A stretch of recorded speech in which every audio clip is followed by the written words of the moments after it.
Hi friends, இன்றைக்கி ஒரு புது ரெசிபியோட தான் வந்திருக்கு. அதுவும் என் ஸ்டைலில் ஒரு சிக்கன் வச்சு தான் இது வந்து செய்ய போகிறோம். நல்லா காரமாக, இது தொண்டை வலி இருக்கிறவங்களுக்கு, சளி பிடிச்சிருக்கவங்களுக்கு சும்மா சூப்பராக இருக்கும்.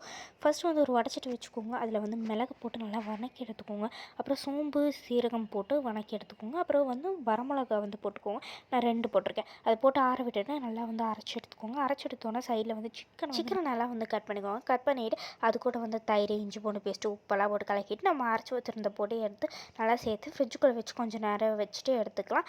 அப்புறம் வந்து பார்த்திங்கன்னா நல்லா பொரிச்சு எடுத்துடலாம். பொரிச்சு எடுத்து சைடில் பார்த்திங்கன்னா ஒரு வடைச்சட்டி வச்சு, அதாவது அதே வடைச்சட்டி தான், அதை வச்சு கொஞ்சமாக எண்ணெய் ஊற்றிட்டு அந்த வெங்காயத்தை போட்டு நல்லா ஃப்ரை பண்ணி நல்லா முருகலாக எடுத்து ஓரமாக வச்சுருங்க. அது அந்த எண்ணெயே நமக்கு போதும். அது கூட வந்து பச்சை மிளகாவும் கருவேப்பிலை, இஞ்சி பூண்டு பேஸ்ட் போட்டுட்டு அந்த நம்ம இன்னொரு அரைச்சி வச்சுருந்தோம்ல அந்த பொடி போட்டு அப்புறம் அந்த வெங்காயத்தை போட்டு நல்லா அந்த சிக்கனை புரட்டி எடுத்தால் ரெடி. ஓகே, பிடிச்சிருந்தா லைக் பண்ணுங்கள்.